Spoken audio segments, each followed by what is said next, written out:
Je m'appelle Elisa. En grandissant, la différence entre moi et ma sœur jumelle Anna était comme le jour et la nuit, elle était la fille en or, et moi, je ne l'étais pas. Notre père, professeur à l'université Stern, consacrait sa vie aux livres et aux conférences, tandis que notre mère était la quintessence de la femme au foyer, dévouée à sa maison et à sa famille, nous poussant à suivre ses traces. D'aussi loin que je me souvienne, j'ai toujours eu l'impression d'être à la maison et d'assister à une interminable séance de critique. Mes parents avaient un plan de la famille parfaite, et ils n'incluaient pas une fille qui portait des t-shirts interdits et qui aimait rester seule. Elisa, pourquoi ne peux-tu pas être plus comme ta sœur? C'était la phrase préférée de ma mère, qu'elle me lançait généralement lorsque j'arrivais au petit déjeuner avec mes écouteurs sur les oreilles, essayant de bloquer le monde. Anna, elle, passait dans la lueur de l'approbation. Je ne comprends pas pourquoi il t'est si difficile de mettre une belle robe et de sourire davantage, disait-elle en faisant passer ses cheveux parfaits sur son épaule. On aurait dit qu'elle venait d'une autre planète. Un samedi particulièrement épuisant, alors que notre famille se préparait pour l'une des fêtes de la faculté de papa, un vrai fiasco, mais une apparition obligatoire pour nous, j'ai décidé de me rebeller de la plus petite façon que je connaissais. J'ai mis mon eyeliner le plus sombre et une paire de bottes qui ne correspondaient absolument pas aux normes en vigueur. Tu ne vas pas sortir comme ça, n'est-ce pas? Maman m'a surprise dans l'escalier, ses yeux se sont posés sur mes bottes, comme si elles étaient couvertes de boue. J'ai haussé les épaules, ma défense habituelle. Je ne vois pas pourquoi. Elle a poussé un soupir, un long soupir qui disait que j'étais la plus grande déception dans son monde parfaitement ordonné. S'il te plaît, Elisa, juste pour cette fois. Tu ne peux pas essayer de t'intégrer? Pourquoi? Pour que tu puisses prétendre que nous sommes une famille parfaite? J'ai répliqué, fatiguée de la même vieille chanson et de la même danse. Il ne s'agit pas de faire semblant. Il s'agit de respecter ton père. Elle a argumenté, sa voix prenant ce ton tranchant qui veut dire qu'il faut faire des affaires. Anna, qui avait entendu l'échange, arriva en trottinant dans le couloir, ses talons claquant sur le parquet comme ceux d'un juge qui s'approche de son siège. Maman a raison, Lise. Ce n'est pas si difficile d'avoir l'air décent. Pourquoi faut-il toujours que tu rendes les choses difficiles? Peut-être que je ne veux pas être un clone de toi, Anna. J'ai craqué, sentant mon visage s'échauffer. Je détestais ces disputes, je détestais être comparée. Mais plus que tout, je détestais avoir l'impression d'être l'intrus dans ma propre maison. Papa est apparu au bas de l'escalier, les sourcils froncés. Ça suffit, ordonna-t-il d'une voix ferme. Elisa, va te changer. Nous partons dans 10 minutes. Son ton ne laisse aucune place à la discussion. Il n'a pas crié, il n'en avait pas besoin. Et la déception dans ses yeux a suffi à me faire retourner dans ma chambre, à troquer mes bottes contre des chaussures plates et à effacer la moitié de mon eyeliner. Sur le chemin de la fête, la voiture était silencieuse, à l'exception de la musique classique que papa insistait pour jouer parce qu'elle était apaisante. J'ai regardé par la fenêtre, les arbres s'estompant. À ce moment-là, je me suis promis qu'un jour, je vivrais une vie où personne ne pourrait me dire quoi porter, comment agir ou qui être. Un jour, je serais libérée de l'écho de ces attentes. Et ma chambre était le seul coin de la maison où je pouvais faire semblant d'être ailleurs, n'importe où. Contrairement au reste de la maison, qui était remplie des choix de mes parents, ma chambre était la mienne. Ce n'était pas grand-chose. Juste 4 murs couverts de croquis et d'affiches de musique, mais c'était mon échappatoire à la réalité des attentes de ma famille. Un soir, alors que j'essayais de me perdre dans une playlist de mes groupes préférés, papa a frappé à la porte et est entré dans ma chambre, son visage affichant un froncement de sourcils familier. Elisa, baisse le son. Et pourquoi n'as-tu pas étudié avec Anna aujourd'hui? Tu sais que vous avez toutes les deux des examens à passer, dit-il d'une voix sévère. J'ai retiré un écouteur et je l'ai regardé en essayant de garder une voix égale. J'ai étudié, mais pas avec Anna. J'ai mieux appris tout seul. Papa a secoué la tête, n'y croyant manifestement pas. Tu connais les règles. Ta sœur a de bonnes notes et tu devrais faire de même. Je ne vois pas pourquoi tu dois toujours rendre les choses difficiles. Il ne s'agit pas de rendre les choses difficiles, dis-je, de plus en plus frustré. Je ne vois pas pourquoi je dois suivre la façon de faire d'Anna. Je ne peux pas avoir ma propre façon d'étudier? Il n'a pas répondu à cela, il a juste changé de sujet de plainte. Tes amis, je t'ai vu avec eux au café hier. Je ne pense pas qu'ils aient une bonne influence. Tu devrais plutôt passer du temps avec les filles de mes collègues. Elles sont plus appropriées. J'ai senti mon humeur monter. Convenable, pourquoi? Pour toi. Parce qu'elles parlent d'économie et font semblant d'aimer ces réunions universitaires ennuyeuses? Avant qu'il n'ait pu répondre, maman est apparue dans l'embrasure de la porte, la voix tranchante. Elisa, ton père a raison. Ces filles viennent de bonnes familles. Elles savent comment se comporter. Elles sont le genre d'amies que tu devrais avoir. Je me suis levée, leur faisant face à toutes les deux. Et si je ne veux pas d'amis choisis pour moi, et si je voulais choisir mes propres amis, choisir ce que j'étudie, ou même ce que je veux être? Ça suffit, Elisa, dit maman d'un ton définitif. Tu sais que ton avenir est à l'université. Ton père s'en est assuré. Quand tu auras obtenu ton diplôme, tu devras commencer à penser à t'installer. Nous en avons déjà parlé. S'installer. Les mots restaient en suspens, comme une condamnation à perpétuité. Tu veux dire, commencer à penser à devenir la femme de quelqu'un?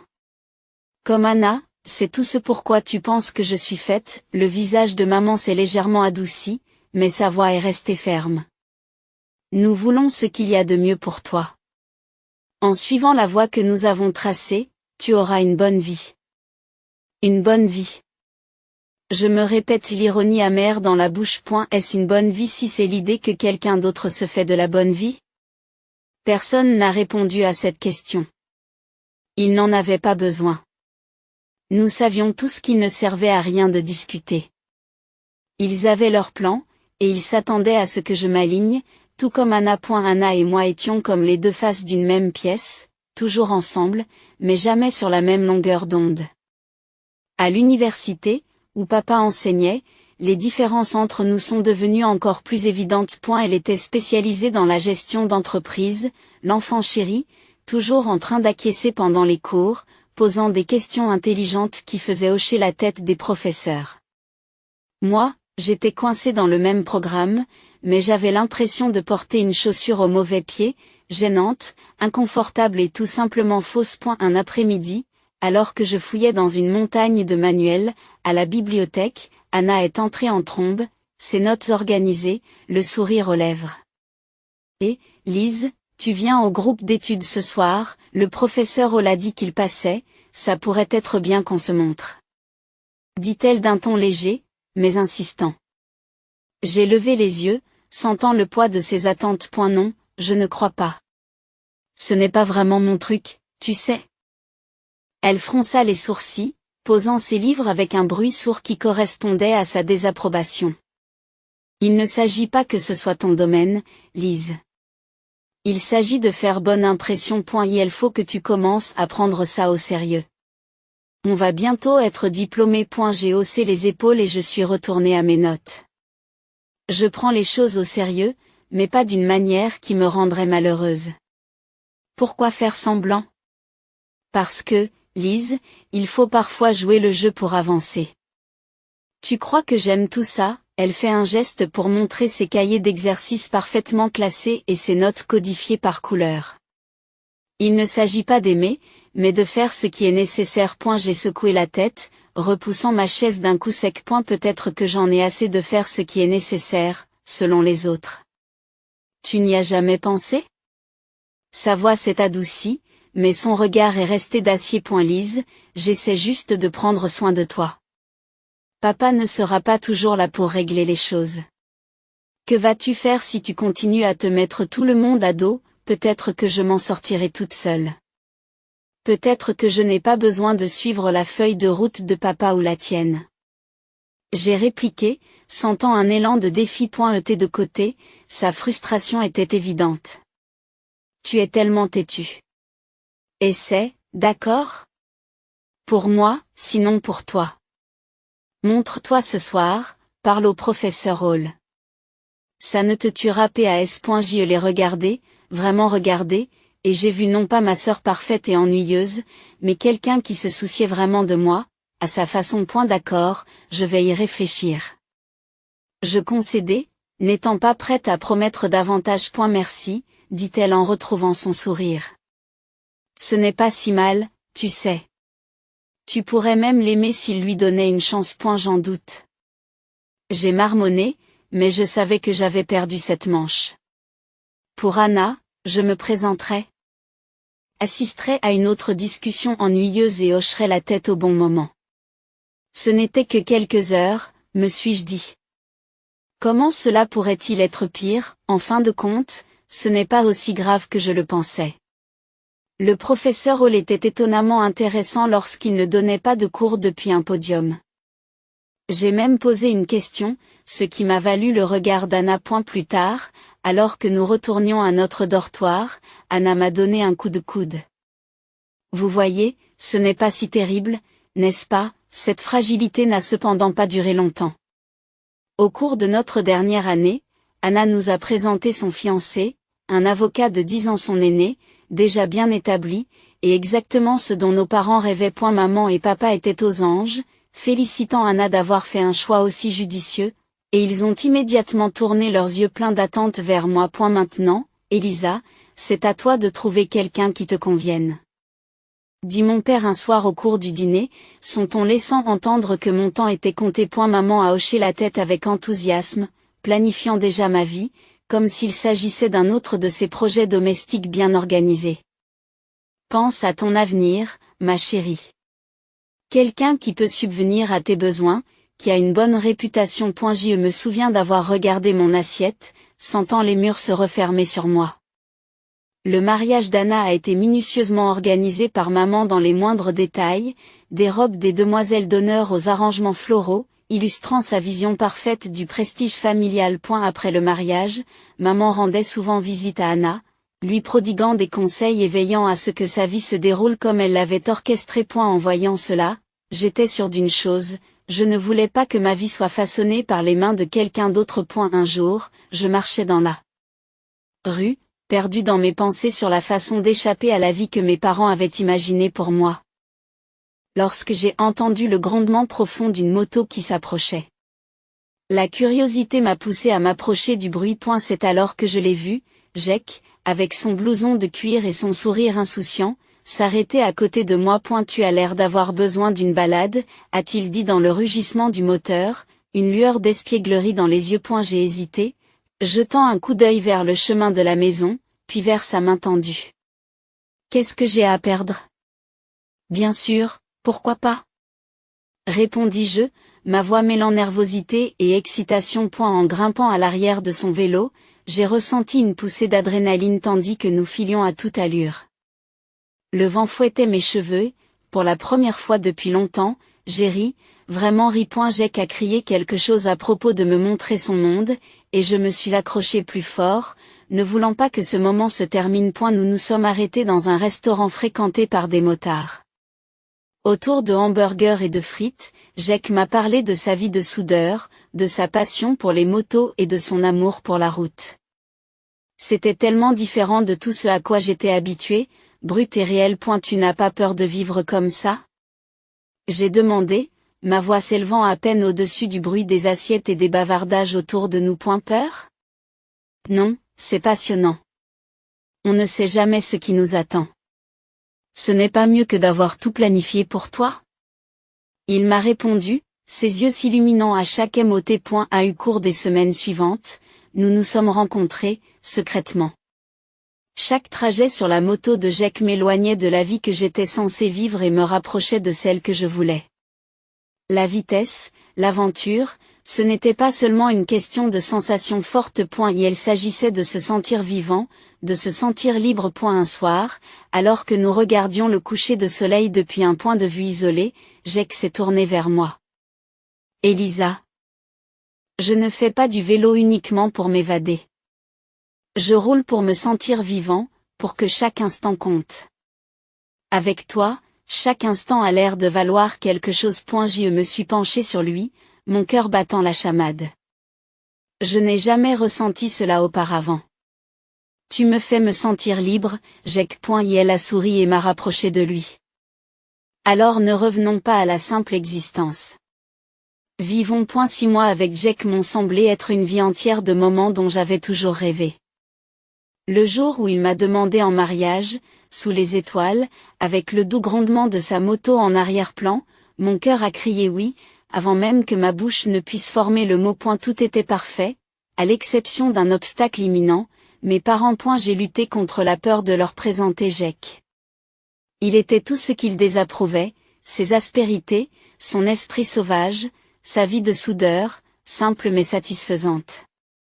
Mais l'amour a renforcé mon courage et j'ai décidé qu'il était temps qu'il sache. Le jour où j'ai ramené Jack à la maison, il était vêtu de son habituel gilet de cuir, d'un t-shirt noir, d'un jean déchiré et d'un bandana.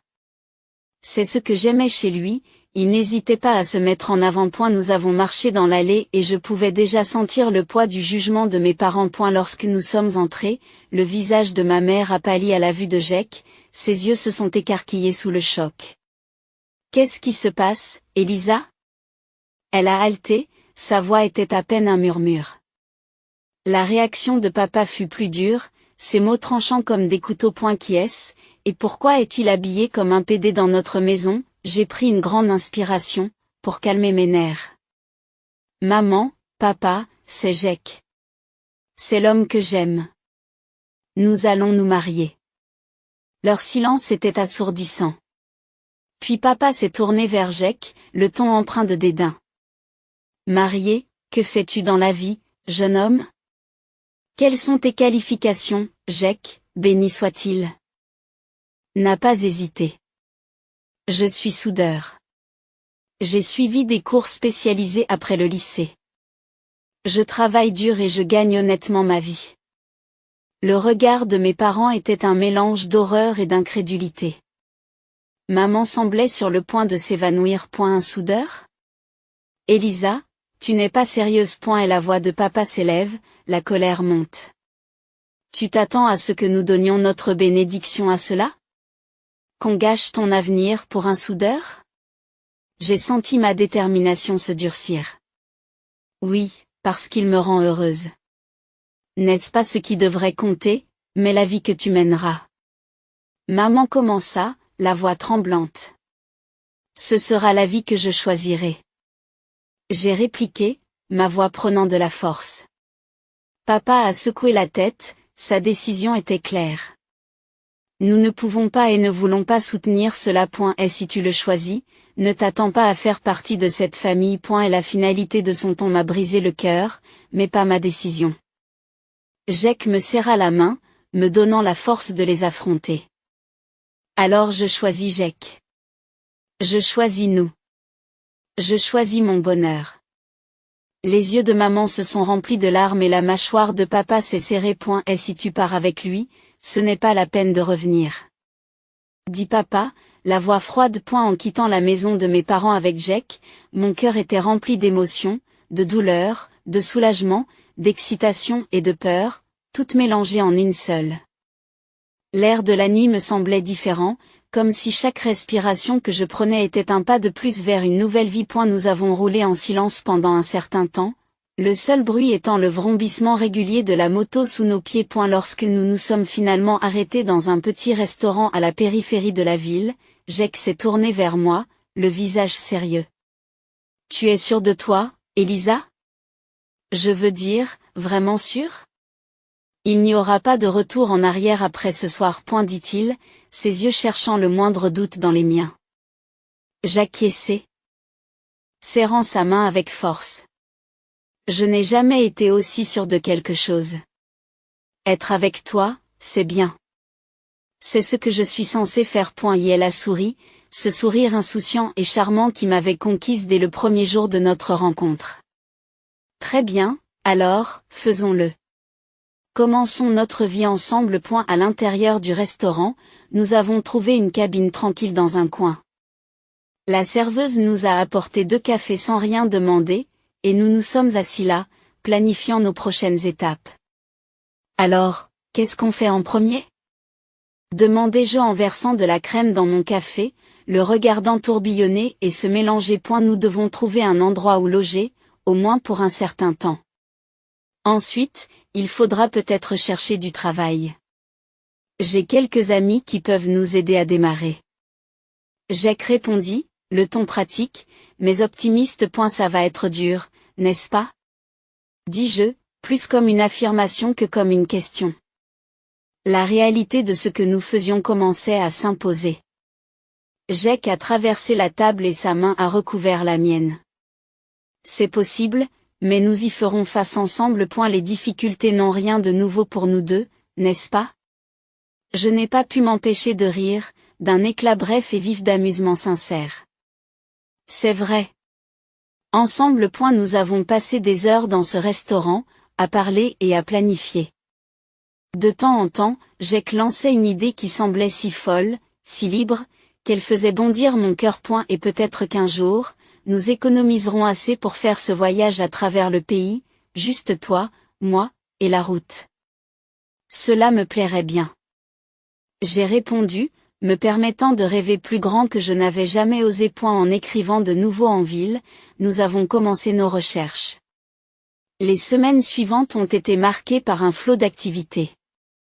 Nous avons trouvé un petit appartement à la périphérie de la ville, rien d'extraordinaire. Mais c'était le nôtre. Jack a trouvé du travail dans un garage local et j'ai fait des heures supplémentaires dans un restaurant voisin. La vie était dure, mais c'était la nôtre. Nous nous sommes contentés de ce que nous avions, et chaque soir, lorsque nous rentrions à la maison, nous avions l'impression d'avoir tout ce qu'il fallait. Quelques mois plus tard, nous avons décidé qu'il était temps d'officialiser notre union et nous nous sommes mariés lors d'une petite cérémonie intime. J'ai gardé l'espoir que ma famille viendrait, qu'elle verrait à quel point j'étais heureuse et qu'elle abandonnerait ses préjugés. Mais les chaises qui leur étaient réservées sont restées vides, et les messages de félicitations ne sont pas arrivés. Malgré la douleur de leur absence, la journée était parfaite, parce que c'était la nôtre. Au fil du temps, je suis devenue incroyablement proche de la mère de Jack. Elle m'a accueilli à bras ouverts, m'appelant sa fille, comblant les vides laissés par ma propre famille. Sa chaleur et son acceptation ont guéri certaines des blessures laissées par le rejet de mes parents. Les choses s'amélioraient enfin pour Jack et moi. Après avoir suivi une formation complémentaire en plongée et être devenu soudeur sous-marin agréé, son revenu a grimpé à $150 000 par an. Ce changement a fait toute la différence. Nous avons réussi à acheter une maison de ville dans un quartier agréable, le genre d'endroit dont j'avais toujours rêvé, mais que je n'avais jamais pensé habiter un jour. J'ai commencé à travailler comme dispatché dans l'entreprise de Jack. Ce n'était pas seulement un travail, j'avais l'impression de faire partie de quelque chose d'important, de soutenir l'homme que j'aimais et de construire notre avenir ensemble. Les week-ends, nous nous échappions de la ville sur son vélo, en empruntant des routes sinueuses et en admirant des vues à couper le souffle sur la nature. Ces moments, avec le vent dans mes cheveux et sa chaleur contre mon dos, étaient un pur bonheur. Vivant à proximité, ma belle-mère est devenue une visiteuse fréquente. Un après-midi, alors que Jack bricolait dans le garage et que je nous préparais un café, elle est arrivée, l'air un peu troublé. Il y a eu de mauvaises nouvelles, dit-elle en s'installant à la table de la cuisine. Il s'agit d'un professeur de l'université impliqué dans un scandale de harcèlement. Mon cœur a battu la chamade. Oh! Ils ont dit de qui il s'agissait? J'ai essayé de garder ma voix stable, redoutant la réponse. Elle a secoué la tête. Non, ils n'ont pas mentionné de nom à la radio, mais tu sais comment ça se passe. C'est probablement déjà à la télé. J'ai allumé la télévision et j'ai regardé les nouvelles. Bien sûr, il y avait un reportage sur le scandale, et comme je l'avais craint, le visage de mon père apparaissait à l'écran. Le présentateur détaillait les accusations portées contre lui et je sentis une vague d'incrédulité m'envahir. J'éteignis la télévision et m'assis lourdement, essayant de digérer la nouvelle. Jack est entré, s'essuyant les mains sur un chiffon, et a vu mon visage. « Qu'est-ce qui ne va pas, bébé ?» Il m'a demandé, les sourcils froncés par l'inquiétude. Je déglutis difficilement, ma voix est à peine un murmure. C'est mon père. Il a été accusé d'avoir harcelé une élève. L'expression de Jake s'est durcie un instant avant qu'il ne s'approche et me prenne la main. Je suis désolée, Elisa. C'est une mauvaise nouvelle. Comment veux-tu gérer ça? J'ai secoué la tête, n'étant pas vraiment sûre de quoi que ce soit pour le moment. Je n'en sais rien. Je veux dire, qu'est-ce que je peux faire? Ce n'est pas comme si nous étions encore proches. Et elle m'a serré la main, comprenant. Quoi que tu aies besoin, je suis là pour toi. Nous ne sommes pas obligés de tout régler maintenant. J'ai décidé d'attendre de voir comment les choses allaient se dérouler avant de faire quoi que ce soit. Quelle que soit la décision que je prendrais. Je savais que Jake serait à mes côtés, et c'était le réconfort dont j'avais besoin pour affronter la suite des événements. Et la vie avait été paisible jusqu'à cet après-midi inattendu au travail, lorsqu'une voiture familière s'est arrêtée sur le parking. Je n'avais pas vu mes parents depuis longtemps, et leur vue a ravivé un mélange d'émotions que je pensais avoir mis de côté. Ils avaient tous les deux l'air très changés. Le scandale avait fait des ravages. Maman avait perdu beaucoup de poids et paraissait plus âgée de plusieurs années, tandis que papa semblait brisé, l'ombre de l'homme sévère qu'il était autrefois. Ma mère m'a aperçu et s'est précipitée vers moi, les bras ouverts comme si rien ne s'était passé, comme si des années de distance et de désapprobation pouvaient être comblées en un instant. Mais je ne pouvais pas la prendre dans mes bras, pas maintenant. A eu lieu de cela, j'ai reculé et pris la main de Jake, cherchant de la force dans sa présence. Elisa, j'ai eu beaucoup de mal à te retrouver, dit maman, la voix brisée par l'émotion. Papa, toujours aussi bourru, est allé droit au but, la voix dure et amère.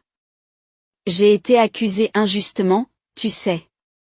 J'ai demandé de l'aide au mari de ta sœur, mais ce suceur de sang voulait une fortune. Votre sœur s'est rangée de son côté, et maintenant ils nous ont mis dehors. Nous avons besoin de votre aide. Je les ai regardés fixement, l'incrédulité et la colère tourbillonnant en moi. De l'aide? Après toutes ces années, vous vous présentez et demandez de l'aide, nous n'avons nulle part où aller, dit la mère d'une voix désespérée. Ils nous ont aussi reniés. On s'est dit qu'on pourrait peut-être rester avec toi. J'ai failli rire devant l'absurdité de la situation. Rester avec moi? Après m'avoir renié? Tu m'as fait comprendre que je n'étais plus ta fille. Le visage de papa est devenu rouge, son vieux caractère s'est enflammé. Tu nous es redevable, Elisa? Après tout ce que nous avons fait pour toi. C'est là que tu te trompes, interrompis-je, sentant Jake serrer ma main pour me soutenir. Je ne vous dois rien. Tu m'as jeté dehors parce que j'ai préféré mon bonheur à tes exigences. Et maintenant, tu veux quoi? Emménager et faire comme si nous étions une famille? La situation s'envenimait et je voyais les gens regarder, un attroupement commençait à se former. Maman s'est mise à pleurer, ses sanglots étaient bruyants et attiraient encore plus l'attention. Tu es ingrate, après tout ce que nous avons fait pour toi, a-t-elle accusé à travers ses larmes. J'ai pris une grande inspiration, ma décision était claire. Non, maman. Je ne suis pas ingrate. Je suis libre. Et heureuse. Tu as fait tes choix, et maintenant tu dois vivre avec. Alors que nous nous éloignons, j'ai entendu mon père crier, mais Jake s'est penché et a discrètement prévenu l'équipe de sécurité. Les mois suivants ont filé, remplis d'amour et de paix. Nous avons accueilli un fils, un nouveau départ dans notre famille qui s'agrandissait. Je leur ai dit fermement, ne les laissez pas revenir ici. Mes parents ne sont jamais revenus. Ce jour-là, dans le parking, est le dernier que j'ai vu d'eux, et bien qu'une partie de moi ait pleuré pour ce qui aurait pu être, je savais que j'avais fait le bon choix pour moi et pour ma famille.